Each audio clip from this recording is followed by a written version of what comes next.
Hey, alright, I got my foot up on the gas. It's the Joe Q Car Show podcast. Let's go. Welcome to Christina Webb, aka Kaewynn, aka leader of the Bubblegum Mafia. She's a streamer, entrepreneur, person who worked at Blizzard, NCSoft, Disney, Apple, Hulu. Oh my goodness. She had this amazing Disney wedding. She's a Disney bride, and she's basically a real life Disney character. Christina, welcome to the show. Kaewynn, welcome to the show. What? Thank you for having me. Yeah, I'm so happy to have you on. What are you driving right now? How is your car life? Well, right now I've moved to San Francisco, so I have no car because I don't need one. But Right. I have a long history of cars. It's not just, a long history of cars. You really do. From as far back as I can remember, you were always driving something. I think you had an Eclipse. Yes. Like an early Eclipse. I had the that Mitsubishi a really... Eclipse. Yes. The way back before Mitsubishi died. They're basically dead. They're not dead, but they're mostly dead. Right. And then so I started out when I was 16, just got my license, and my first car was a Honda CR-V. And for some reason, my family, they only believed in leasing cars. It was only just they never bought anything. They never bought older cars. It was just, we're going to lease a car and that's it. That's the only option we have forever. And I thought growing up, that was the only option that existed because that's the only one that I knew. So I started with a Honda CR-V. Then it was the Mitsubishi Eclipse. Then it was the Mini Cooper. Was it the Mini Cooper? Yeah, then it was the Mini Cooper. Then it was a Kia Soul. Oh, wow. The hamster car. We're going to go with the hamster car. Then it was Kia Soul. Then it was the Fiat. Yeah. Oh, man. There was a fun little Fiat. Cars. Yes. So I just got progressively smaller and smaller because then I ended up with the smart car. So I went from the smart car has a huge story to it, right? You did something special with the smart car. And yes, tell me about this. So I all my life, I'm a little bit obsessed with the color pink, as you can tell. My hair is a little bit pink. There's everything around me is pink. Everything. I've always wanted a pink car. And when I first moved to California, I saw someone, a coworker of mine, had just wrapped his brand new car, his Mini Cooper, with this beautiful, silver gray, metallic wrap. And I was like, oh my God, what is that? Is it wrap? Is it paint? Is it he's like, okay, it's wrapped and you can peel it off when you're done and it doesn't damage the car, doesn't do anything. I was like, okay, that's my goal in life. This was 2012 was this goal. So 2012 was this goal. And I was like, okay, this whole time I just kind of wanted to get up to that. So I think at that time I had the Kia Soul. The lease was over for the Kia Soul.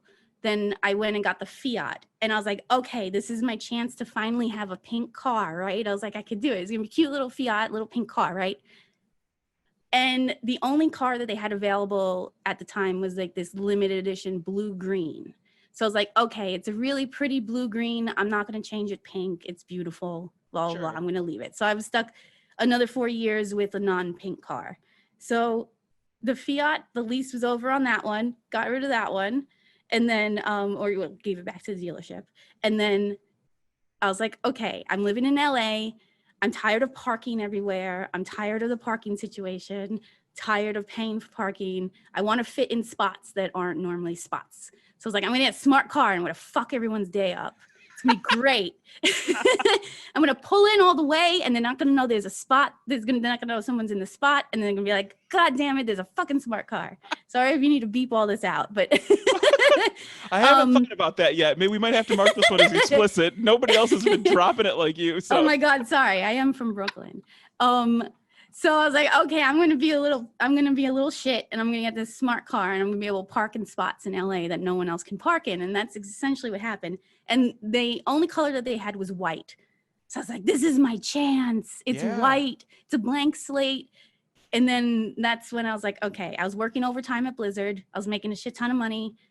And by a shit ton of money, not that much, just more money than I was used to because it was overtime. I was working. We were releasing Legion. So we were working 12-hour days, 6 days a week.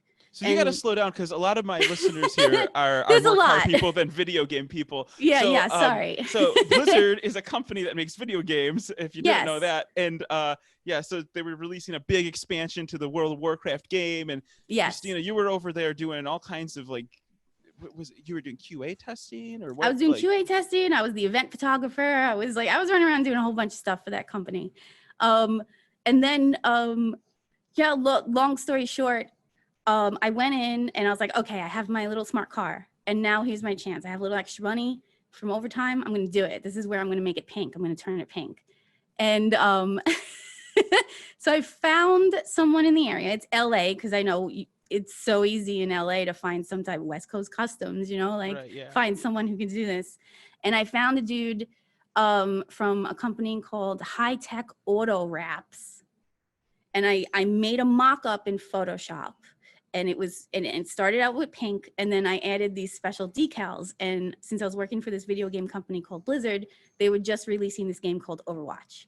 And I was like, I'm gonna do something really cool. Not only am I gonna have a pink car, I'm gonna take these decals for one of these characters that is super pink and like super bubblegummy, and throw the decals, like throw her logos on the car, and it's gonna be like a version of her car. Like, Yeah, or it's and gonna be like her car, like in the world. if you look up the D.va car, like it pops up D.va in all the smart search. car. It will. Yeah. Does it? Have you tested that out? Oh yeah, absolutely. Yeah, it does. Absolutely. the thing is amazing. The wrap job is amazing on it. And So I mean, yeah. I saw this pop up on multiple sites that were like car people sites, and I'm like, I know her. Yeah, it's Like perfect. that's cool. That is really cool. But like when you did that, I mean, that is definitely the perfect pink car for you.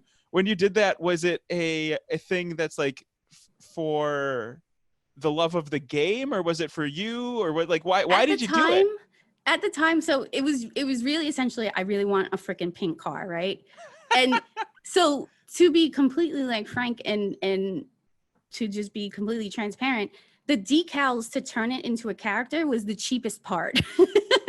And I was working on the game at the time. I was QA for Overwatch, and it was just about to release, and it was going to be like my first like Huge. super awesome like game credits. Like my name was going to be in the credits and everything. So I was like, May it came out, and like I did the car March, April. I did the car like March and April, and then like it came out right before the game came out. It was like so much hype around it and everything.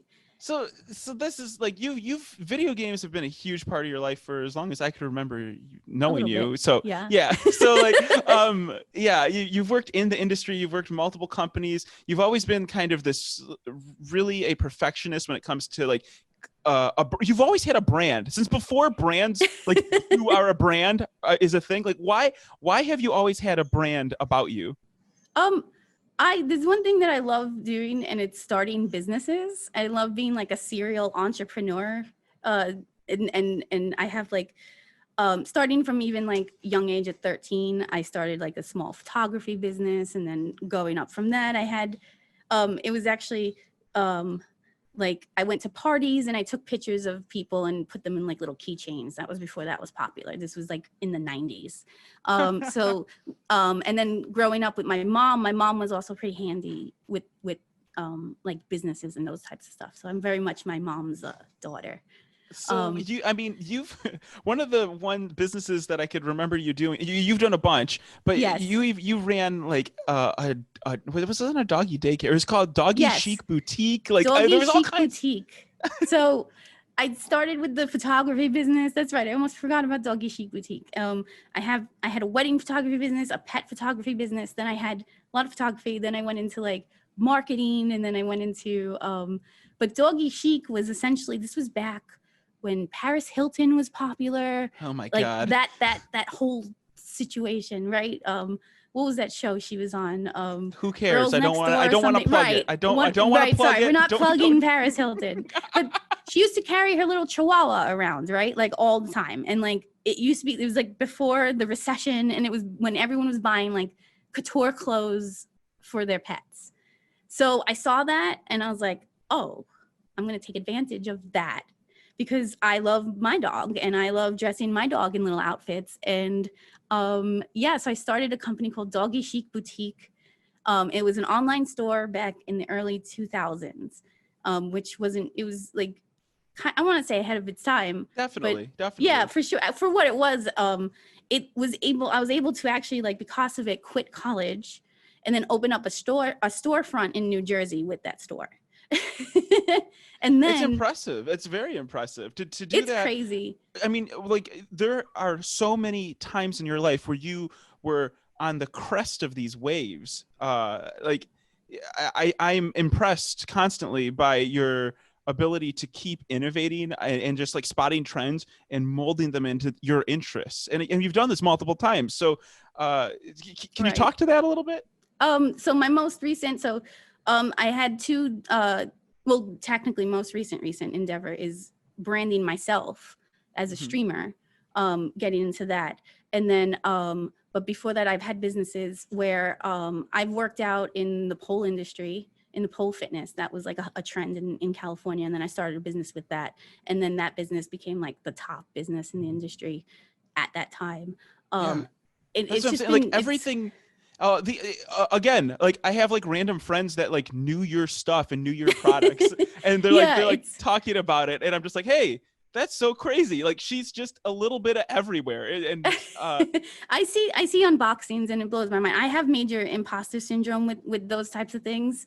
I can't explain it. Like none of it feels real. I'm honestly, everything that I'm doing is really just, I'm doing things just to survive, because I mean, with current state, I'm gonna fully admit I'm an elder millennial. And the world has not been kind to us. If you know what I am saying, I think I've been trying to pursue a career in video games or film for 10 plus years of my life. And because of that, I have moved over 10 times because of this career and those types of things. And then like life hits you along the way. Like last year I had to get colon cancer removed and those types of things. And oh my God. literally everything that I have been doing up until this point is just to survive, and just try to be happy and just live my life. It's so I mean, like, one, it's a testament to you that you constantly are innovating and going, but oh my gosh, like that is real life stuff getting thrown at you on top of the already crazy world that we've been thrown into. I feel really bad for the Zoomers, the Gen Z kids Oh my that are God, it's just gonna get worse and worse, I feel like. And I don't know, like I joke that last year was both the best and worst year of my entire life, because it was a massive roller coaster. Of the beginning of the year I got married, then I had cancer, then my husband got laid off, then we won a free honeymoon, then me and my husband, then my husband got a job in Rhode Island. So then me and my husband were separated for almost a year, and then there's a pandemic, and then there's all this injustice in the world. It's just crazy. But you moved 10 times. You grew up in Yes. New Jersey. Yes. Well, and Staten Island. We'll Staten Island. start with unfortunately Staten Island first. Staten So Island, anyway, Brooklyn, Jersey only really recently, because my parents just moved to Jersey. Like there's a natural migration of a Brooklyn person. So a Brooklyn Italian, the natural migration is that they'll start in Brooklyn, they'll go to Staten Island, then they'll go to Jersey, and then they'll go down to Florida. oh God. That's the natural migration of like an East Coast, like Brooklynite Italian family person. What are those damn so Italian families? Right. So my parents right now are on the New Jersey stage. So they went from Brooklyn to Staten Island they're in New Jersey now, and I'm waiting for the day they're like, okay, we're moving to North Carolina tomorrow. Okay. That's also part of the thing. Right. So the South, and they go south. The snowbirds or whatever they're called go south. We have them.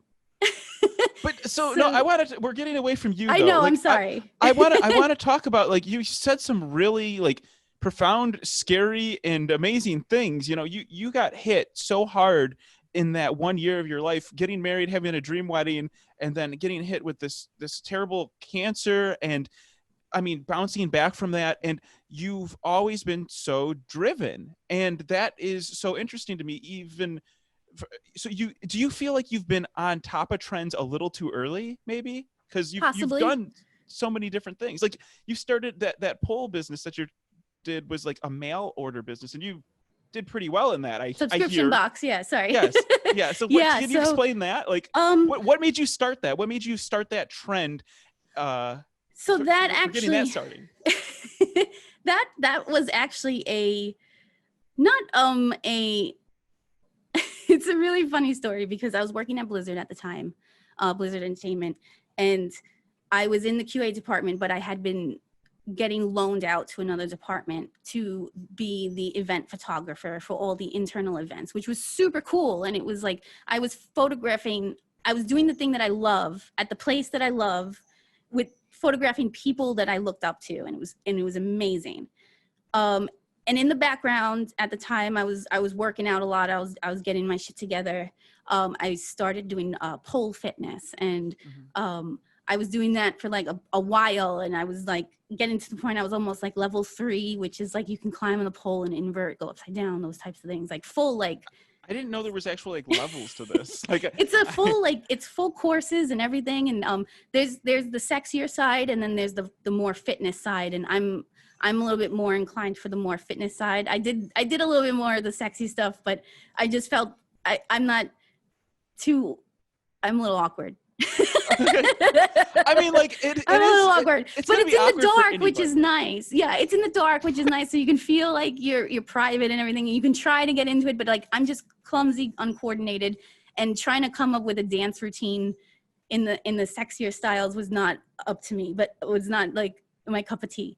But I picked up more the fitness side.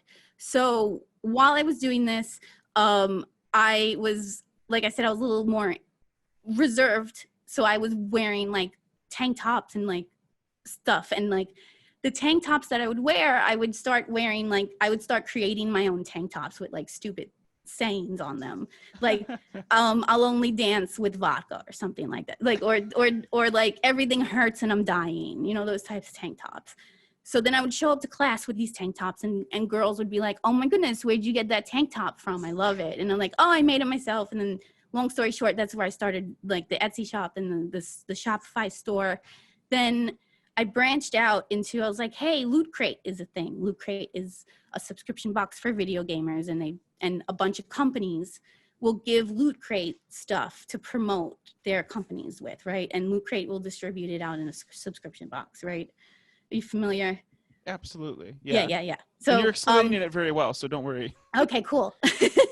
So Loot Crate would go to companies, get promotional materials from them to throw in a box and to distribute them to customers around the world. And I wanted to do the same thing in the pole industry. I wanted to go to pole companies and hit them up, be like, hey, you got products, give them to me at like a wholesale price, a little bit lower than wholesale, and I'll distribute your products to girls in every country. I had customers in every country, and in every state, across the country, across the world. But I think at that time, I was, like you said, a little bit ahead of the time, as the pole industry was just growing, and the pole fitness industry was just growing. And a lot of business owners did not understand the value of putting their product in a subscription box like this and distributing their product across the world for a cheap wholesale price. So I was not able, like Loot Crate, to get free products from companies to distribute. Or like FabFitFun will also get free makeup from companies to distribute as samples. People think that they're full-size products, but like you have a makeup company, like we'll go with like Too Faced, has a new lipstick coming out. They'll make mini versions of that lipstick, throw them at FabFitFun, and FabFitFun will distribute them in their subscription box, right? And the customer thinks that they're getting a huge value of items when they're really just getting a box of sample items or things the company wants to promote. So that was my strategy with this. But the more I went to companies, the more they didn't understand, because the more they didn't know. A lot of the people in the pole industry were just polers who were like, hey, I think this is cool, let me start a company. But they never had like any entrepreneurship beforehand or any business knowledge beforehand. What's the difference between somebody who wants to start a company and somebody who's an entrepreneur? What do you mean? Well, I mean, like you're talking about there's people here that are just like fans of something, and then you're an entrepreneur. Like, where do you make the cut to being an For me, well, entrepreneur? I'll build up businesses as a whole. I'll build out the back end. I'll build out like for the pole business. I'll build up the Shopify. I'll build up the apps. I'll build up the back end. I'll build up how it works. I'll build up everything, and then sell that business off. And that's what I call serial entrepreneurship. So, and then, I mean, there's always an exit strategy in mind for you. Correct. There's always a way out. Mm-hmm. With the other businesses that I have noticed, it's really just a poller or someone who is famous in the industry, who's famous like as themselves, like a famous person. And then they want to kind of market themselves. So they'll go and they'll make like products with their name on it. So this is a question then. If an entrepreneur and you're building businesses and doing this, and now you're getting into streaming, like you can't just step away and sell that away from something. So is that a shift in your idea of what's next? Like why would streaming be part of your next business venture? Well, for streaming, I'm treating it as a different kind of business in the sense of, okay, let me back up a little bit. For entrepreneurship, the way that I handle it is I hire for the things that I hate doing. And then I keep, and for myself, I keep doing the things that I love in a business. So for the pole business, I loved the web design. I loved the photography. I loved the building of the back end. I loved the packing of the boxes and then shipping that out. I did not love the customer service. I did not love the marketing. I did not love the social media aspect of it. So I went in and I hired for those jobs. So I can focus on the things that I love so you don't get burnout. Mm-hmm. But my problem with the pole business is I tried to do that and I hired the wrong people. Man, so like learning from that, I mean, taking away from that, hiring the wrong people, how did you come to that? I mean, obviously you sold it off, or you did something with this business here. What was the indicator where you're like, oh my gosh, I messed up? When did you realize things were not the way you wanted them to be? So there was a time where I was overwhelmed with the business because I had been packing myself over 2,000 boxes a year, right? So back to what I was saying before with the business, how I wanted it to work was I wanted companies to give me their products at a lower price, put it in, advertise their products, put their products on a business card, send it out so they would get business, right? That never happened because no one would understand. They didn't want to give me that super low wholesale price. And for me to make a good, for me to even have, I lost money on the first couple of boxes because I put in too much stuff. Mm-hmm. So that was like a lot of trial and error, right? So since that didn't work out the way that it planned, I had to curate every single product myself and get them made myself and custom make every product myself. And then that's how it turned into like a completely different product than what is out there in the market. Because now people have copied it, but they just put in like cheap sunglasses from another company or cheap leg warmers or something. Like I'll go and I will theme each box by a specific theme. Like we'll do jungle theme, and everything in that box, I go and I actually design it myself. So like I'll design keychains, or I'll design hand grip, or I'll design the tank tops, I'll design the bottoms, I'll design everything and put it in. And then, so you have to charge like a real premium for that, and maybe the market wasn't ready to support that. The market was not ready to support any of that. The market, the pole girls were they were not used to quality. None of them were used to quality because they had never seen it before in the industry, that I wanted to put out such quality that they weren't appreciating it. Mm-hmm. So if I had put out something that was cheaper, like I said, with these other companies, it probably would have been not better, because I could have stuck with it and still could have done more with it, but it just could have been a different situation, than a little less stressful. Let's just put it that way. Instead of me having to curate every single thing in this box to fit a theme, where I literally like handpicked designs, handpicked fabrics, handpicked everything quarterly.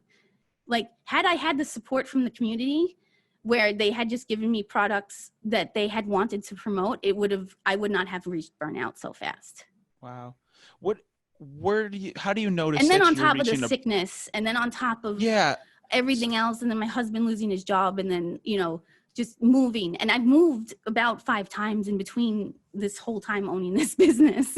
So this is what I'm saying. Like your timeline is so strenuous. Like there is a lot of stress in your life. How do you deal with that? And how do you maintain, you know, this bubbly exterior? Because I know on the inside, it's just like, I mean, you got razor blades. I'm dying. You are, yeah. Yeah. Like, but I mean, like you're a fighter, obviously. I'm not gonna lie. Like I'm full advocate for mental health. I'm on fantastic anxiety medications right now, and that's only because I've been searching for for good anxiety meds for at least 4 to 5 years, and now I finally this year, thank goodness, in the middle of everything that's going on. Oh my gosh! Right. I finally found. Because not only that, me and my husband, we've been separated during this pandemic. So there was that on top of this, because he was working on Rhode Island, I was working in California. We were going to come together, and then a pandemic hit. So then we've been separated this whole time. I've been living alone in the middle of a pandemic, you know, like doing the best that I can. But because of my job and health insurance that I have with my job, I've been finally getting the mental help that I am able to that I need for these situations. Because not only that, last year I got the Lucasfilm job in November, and I was like, fuck, how the fuck am I going to move from New Jersey to San Francisco? You're too successful for your own good. Like I got the job, and I was like, now what? Like, now I have to figure it took me 6 months to get the job. Like, not gonna lie, it took me like a long time to get the job. And then I get the job, and I was like, fuck me. Right. What are you supposed to now do? Now I gotta figure out to move, because we were living in Georgia, because my husband was working for a company called High Res Studios. It's another video game company. They laid him off after they pulled us from California. They pulled us from California to Jersey from Blizzard to work there. They laid him off after a year. And then we were just like, what do we do? We're in Georgia now. Okay, stuck in the middle of this state. Okay. And then, so he gets a job at Hasbro in Rhode Island.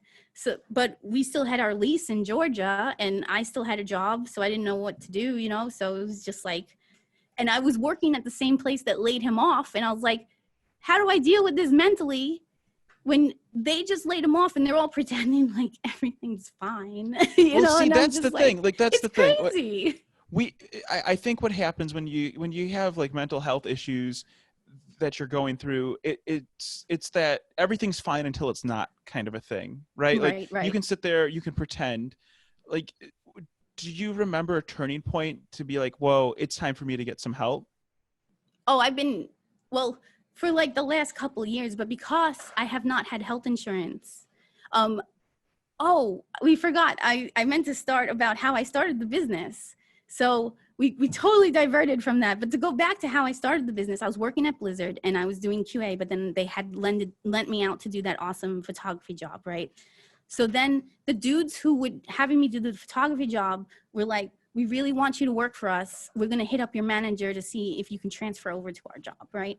And while this was happening, I was doing the workouts and I was doing the tank top business on the side, and I was prepping up the subscription box for fun. I wasn't even going to launch it. So I made this whole website. I did the whole thing, right? Wasn't going to launch it. My manager pulled me into a meeting and was like, we can't transfer you over to that team. We just can't do it. We're not allowed to have QA leave or something. There's no head count over there or something. It was something. And I was like, fine, fuck you. And then I went to my desk and I left the office and went on my phone and I published the website. Like, okay, fine. I got something. Fine. Wow. And then I went to my desk and I was like, you know what? I'm going to fucking do it. And I went and I went to my desk, grabbed my phone, went outside, and just went on the Shopify and hit publish. And then I sent out the email that said, because I had an email list from the shop, the regular shop before, because I knew in order to start a subscription box, I needed to build up an email list, because you don't release a subscription box until you have, so you want about 15% conversion. You get a 15% conversion rate from your email list with subscription box. So I wanted to build up about 1,000 people on the list. So I built up about 1,000 people on the list, and I capped the subscription box at 50 subscribers.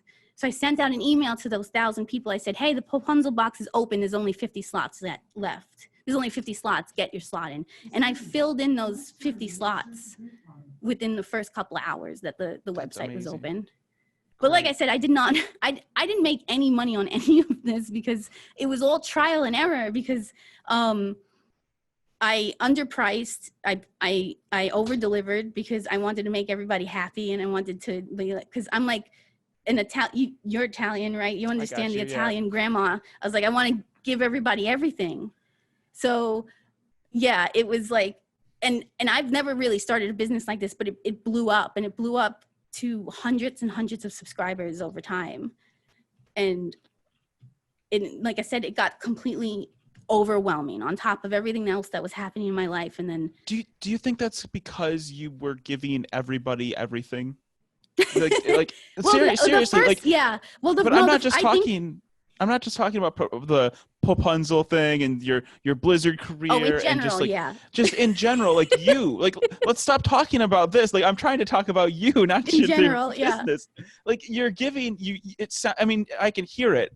Like, you are giving everybody everything all the time, and of course it's going to be like, it's exhausting. It is exhausting. That is exhausting. Like, not everybody can be an Italian grandma. Not even Italian grandmas can be Italian grandmas 24 hours. I don't 7 even days have a week. kids. I know. Yeah, right. Like, it's so funny. I don't even like kids. I understand. I saw a tweet the other day that was going around, and it was like, what are the 5 words? If you can go back in time and tell your 15-year-old self 5 words or something, what would it be? Or it was like 4 words, and I was like, stop saying yes. That's huge. Like, it's huge. It's huge. You gotta know your boundaries, and I don't know my boundaries. I never did know my boundaries, and I think now at the age of 34, I'm finally like, not with boundaries. It's more of, I have no more fucks left to give. Yes. You know what I mean? I hear you. Yeah. Like, I feel like, I mean, you and I are very similar in that way. but I'm still empathetic, and and like, when other people hurt, I hurt, and that's exhausting too. But you're saying for your mental health, for your progress in life and being happy, it's like, you don't have time for this. And it sounds like the big turning point was like actually at that Blizzard job, where you're just like, no, I'm launching this website. I'm doing what I need to do, and I'll figure it out. And but yeah, the big problem with that though is Kyle, my husband at that time, also got laid off from every video game companies. They lay off everybody.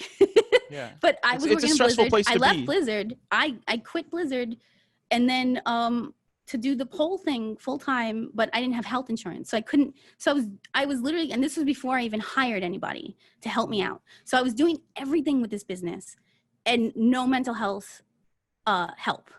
So I was the marketer, the Facebook ads person, the graphic designer, the photographer, the customer service agent, the marketer, everything. So when you're an entrepreneur, you have to do everything from the CEO. You have to be the janitor, and you have to be the CEO until you hire out. And then, like I said, every time I would hire out, like for bigger things other than customer service, it would always go. It would always like it's just hard.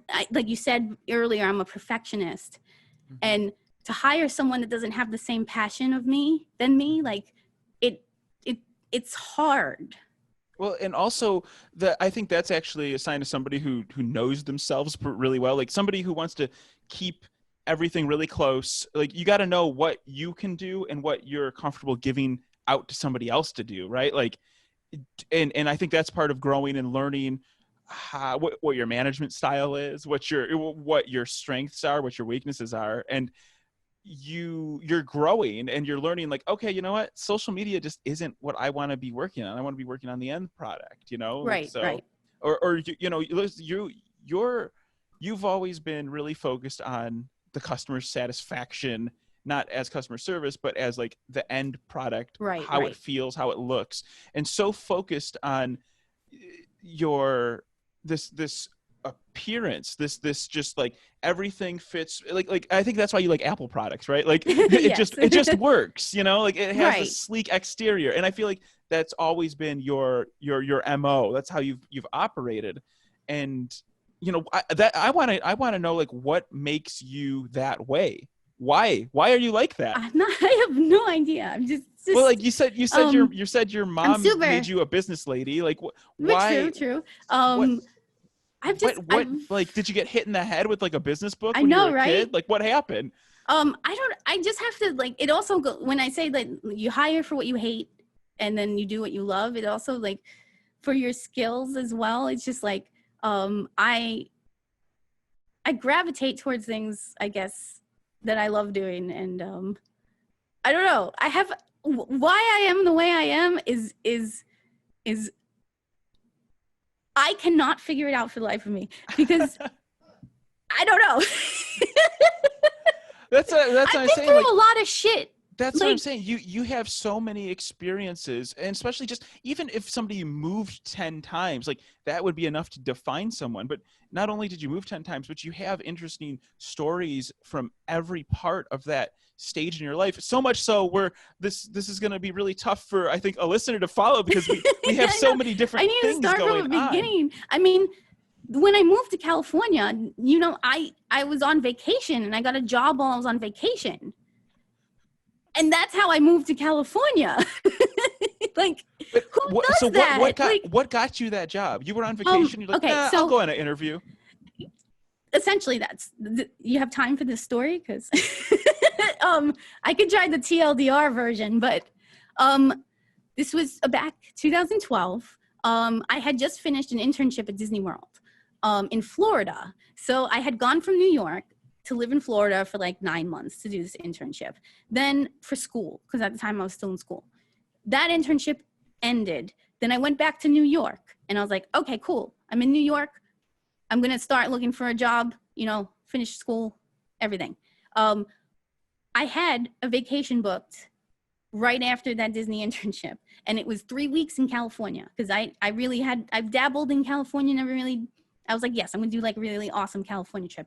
It was like a week in LA, a week in San Francisco, and then and a week in Seattle. So I was doing PAX West. So I started with PAX West in Seattle, then went down to LA, then went to San Francisco. And during this whole time, I was jobless because I was just transitioning. I had some money saved. A friend of mine hit me up, and he was actually working at Hulu. And I worked with him in the Apple store in Staten Island in New York. Oh my God. And we go way back, right? So he's like, okay, you're here and I want to like hang out with you. Let's hang out. I was like, okay, let's hang out. He's like, we have a job opening. Why don't you apply for this job? I was like now, like I'm on vacation. Like I'm only here like a week. And he's like, yeah, just apply for this job. So I was like, okay. While I was on vacation, I pulled out my laptop. I applied for this job, wrote a cover letter, everything, right? The HR lady calls me on this was I think I applied on a Wednesday, right? HR lady calls me the next day. She's like, okay, we want to start you out with interviews and everything, right? So HR did the HR interview. That was fine. The day after, I had an interview with the director of the department at Hulu, and on the phone. This is all on the phone. And I was like, Jesus Christ, okay, this is all happening so fast. This is while I'm on vacation, mind you. I had a week left. And then, so I talked no, this was in the final week. So the Friday, on the final day, the final Friday of my trip, the director does the interview, right? And he's like, okay, I want you to come into the office on Monday for an in-person interview. And I was like, God damn it, I have a flight to go home back to New York on Saturday, right? What the fuck do I do, right? So I call my mom And I'm like, Mom, okay, where was I? I was in San Francisco at the time. I'm in San Francisco.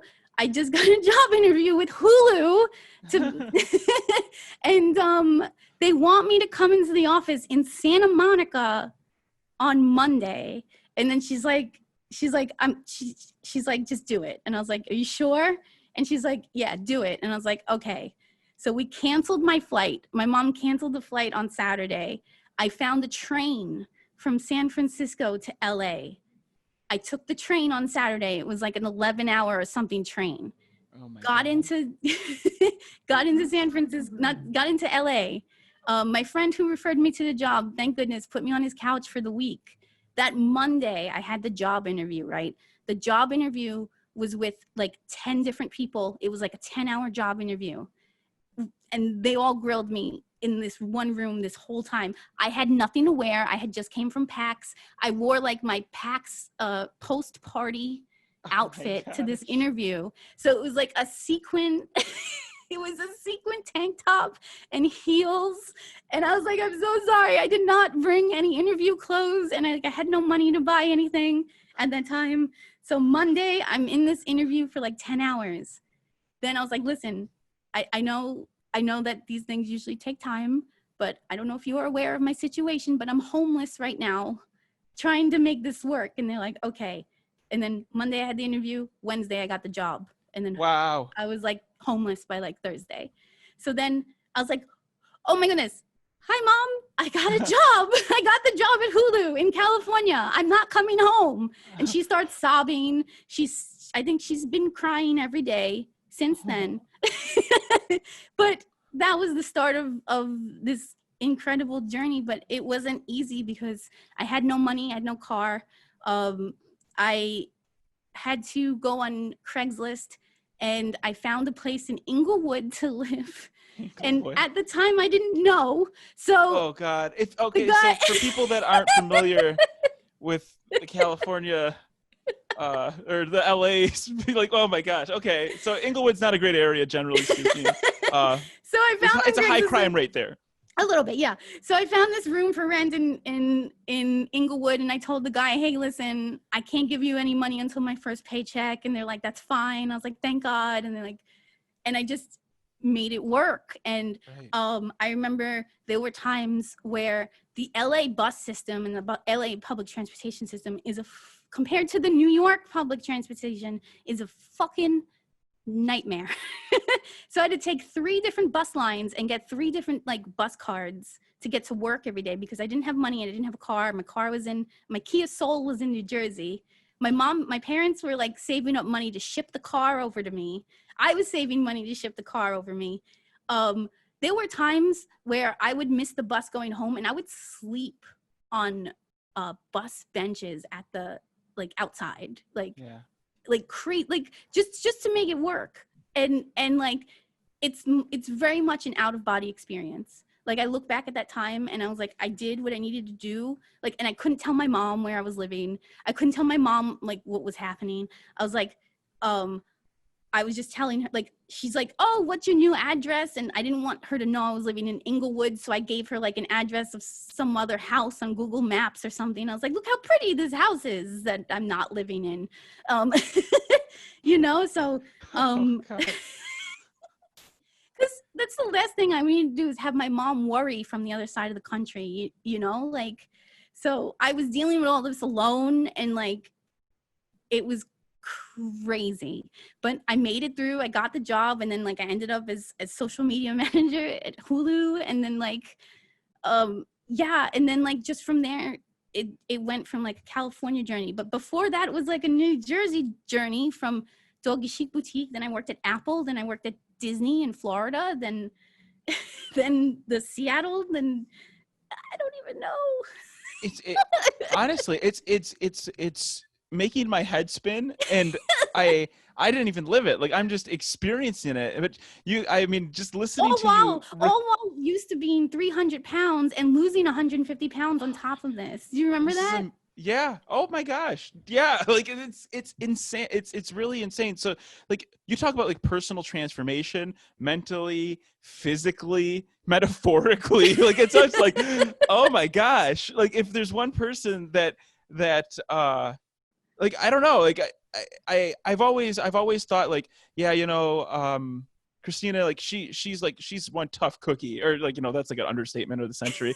But like, like she's so tough, she's always doing this crazy stuff, but there's so much that goes on behind the scenes that to keep you going. Like it's scary not having an address or not knowing if you're gonna have enough money for food, but like throwing all your dice on like one number or whatever, like some gambling term would be. Yeah. And I've done that like 3 or 4 times in my life. Yeah, not just and that's once. like that's not a one time and like, oh okay, I'm done. Like you've seen enough success with each one that you're like, this might be the big one right here. I'm gonna go for it. Like it's that's impressive. how I felt with Lucasfilm, because Lucasfilm, they wanted to hire someone locally. They didn't want anyone outside of San Francisco because the cost of living in San Francisco is absolutely absurd, and they understand that. And I had applied, and then I had asked if I wanted to come in for an interview, and I actually had to pay for that interview. I had to pay for that travel myself to get out there. Like since they wanted someone locally, they weren't going to pay for someone to fly someone over for an interview, when like a lot of other companies that I had, sorry, my cat. A lot of other companies would fly you over and those types of things. But that was like a risk. I was like, listen, I'm going to blow like my personal savings and take this risk and do what I can, because I always knew, like from 10 years ago, that I always wanted to be under that Disney umbrella. You know how much I love Disney and those types of things, especially Lucasfilm. I have an R2D2 tattoo on my body and stuff, like I love it. It's super nerding out about it. So it always just been like a company that I'm passionate about, and I'll go for it. So that's what happened with Blizzard. That's what happened with NCSoft, Apple, Disney. It's always like, I can never imagine myself working for a company that I'm not passionate about, which is what I guess drives me. Yeah, exactly. That's exactly what I was gonna say. It sounds like what drives you is your passion for you are right driven by like it's not even like new experiences, because I feel like if one of these companies were just like, you know what, we'll keep her, you would have stayed at that company, right? But, right. But I mean, maybe you would have got bored eventually, but whatever. But you would have stayed there for longer. But for one way or another, just the timing, the economy, whatever, like these situations have been in your life, and you've dealt with them in such a productive fashion. I think a lesser person would just be like, you know what, I'm done. Like, I'm just going to fold it in. I'm going to go back home. I'm going to do something that's just a lot less risky. It seems like you are all in when it comes to like risk and success. And, but like, do you get happiness out of it? Are you happy right now with these decisions? Like sometimes, right? Sometimes it really like it's like I said, those moments like when I was working at Blizzard, where I was able to photograph those people that I respect, and it's those moments that drive me as well. Like walking, well, now that there's a pandemic, not so much, but walking past the Yoda statue every single day, those types of things, like randomly hearing R2D2 noises at my desk, and then wondering if someone's playing R2D2 or walking outside my office and actually seeing R2D2.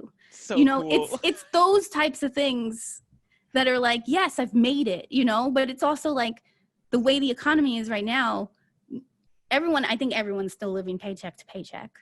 So I'm at an amazing place, and I've been at amazing places my whole life, but these places take advantage of knowing that they're amazing places. I was just going to say pay. that.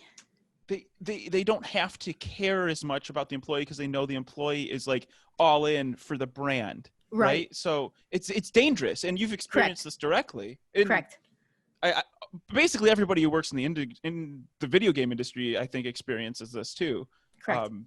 Yeah. So that was big for me for Blizzard. Blizzard was a big, massive pay cut for me, but you do it because of you play those video games for your whole life. I've been playing StarCraft since a child with my dad, on my dad's lap, those types of things.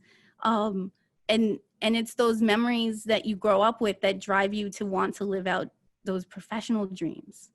And then, you know how they say never meet your heroes? It's also never work for your dream company.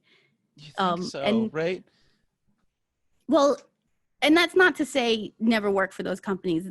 It's your job now to get into those companies and be the change. So it's me now. It's my job to get into these companies and be the change in these companies for younger generations and my peers. Not to be taken advantage of, not Correct, to just correct. go there, take a pay cut, and have like 3 people Correct. working in the same. Yeah, like, and that's what happens with a lot of the. I mean, especially in the early days, you got these big video game publishers that just would work people to. I mean, I still might be that way. I'm removed from the industry right now, so like. You've experienced this directly, but you know what? This was an awesome conversation. We went all over the place. I'm so sorry. No, it was great. It was really great. We got some really nice nuggets. And I know that we have some other stories we could talk about. And if you want to hear those stories, yeah, we could do a part 2. I think we'll end up we'll end up having to cut some more stuff. For later for our Patreon episodes. But yeah, so anyway, Kaewynn, I really appreciate you coming on the show, telling me all these wonderful stories and really making me appreciate like what hard work is. Cause man, like you're just grinding away here. What is your next venture? Well, right now, so far I'm really loving Lucasfilm. But I mean, like, yeah, you're streaming right now. That's what I was getting at. Yes. Okay. Sorry. Yeah, I'm not. Yeah, so Lucasfilm is awesome. Lucasfilm, yeah. Fucking R2D2. Awesome. Yeah, correct. It's good.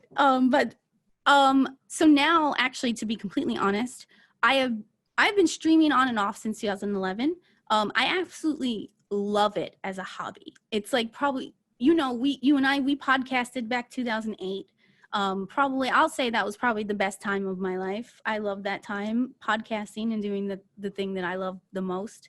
So with streaming, it's a passion. It's actually a passion of mine because my husband jokes all the time. He said, you should be a comedian. You should write stand up because, you always have something witty and things to say. And I said, I don't think I could do stand up, but I think the best way to market myself is through streaming and YouTube and things like this.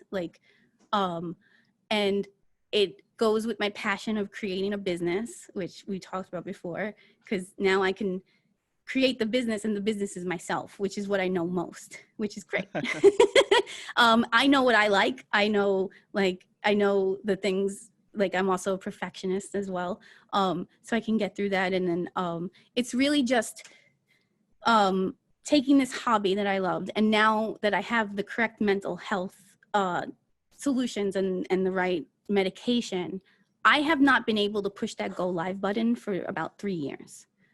For 3 years, every time I have moved, I will have my computer shipped from wherever I was previously, set up a whole thing like I'm going to stream, set up OBS, open broadcast software, set up my alerts, make the graphics, do everything, but never push the button. Yeah.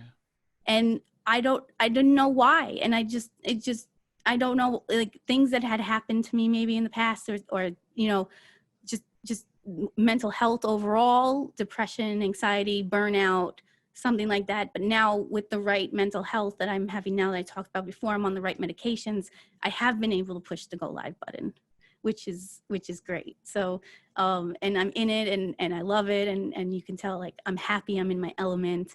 So back to what you were saying about an exit strategy, I hope to never have an exit strategy with this. Yeah, because I mean, this is what I love doing, right? And you look like you're having a wonderful time with it, and so I encourage you guys all to join the Bubblegum Mafia. Awesome, thank you. What's the channel? Like, where do people find you on social and stuff? Everything you can find about me is just literally Kaewynn.com. I put it in a nice little package. Perfect. That's great. Nice and easy. If you want a little bit of the after show, go to patreon.com/JoeQCar. And as always, you could follow me at JoeQCar. everywhere. So, Christina, thank you so much for just laying it all out there. Wow, my head is spinning in the best way. I'm so sorry. This was great. This was so great. I'm energized, like super excited. Oh, good. And you just, I cannot express how much fun it was talking to you and having you on the show. Yes, thank you. Can't wait to have a part 2 of this. Yes, let's have a part 2 because I feel like I'll need to explain a lot more after this. Yeah, if you have to do a listener Q&A questions, or something. yes, Yeah, we'll have do people a submit Q&A. questions because there was a lot there. Yeah. Just throw down in the comment section or at Joe Q Car. I will collect the questions and we will do a Q&A. It'll be a special feature. Perfect. Sounds great. Thank you, and I hope you enjoyed this episode of the Joe Q Car Show. To gain access to our exclusive after show known as Reaction Time, cleverly named, I know, head over to patreon.com/JoeQCar and you'll get to hear our behind the scenes thoughts, get some follow-up questions, get some tidbits we left out of the show as little extras. And in addition to the Reaction Time after show, you'll also receive a bunch of other benefits.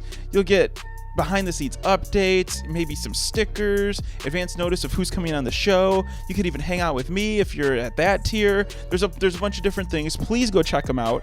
It's all at patreon.com/JoeQCar. Thank you so much for listening. I can talk all day. So until next time, goodbye for now. Thank you for tuning in. Let's go. This is the Joe Q Car Show. You know right now I got a full tank. So if you ready, we can hit the road. Ayy. Old school, it's the best. Mixtapes on cassettes. Keep the rims so fresh. Yeah. Electric cars, yeah, they the bomb. Racing cars, Formula One. We love it all. So if you love the episode.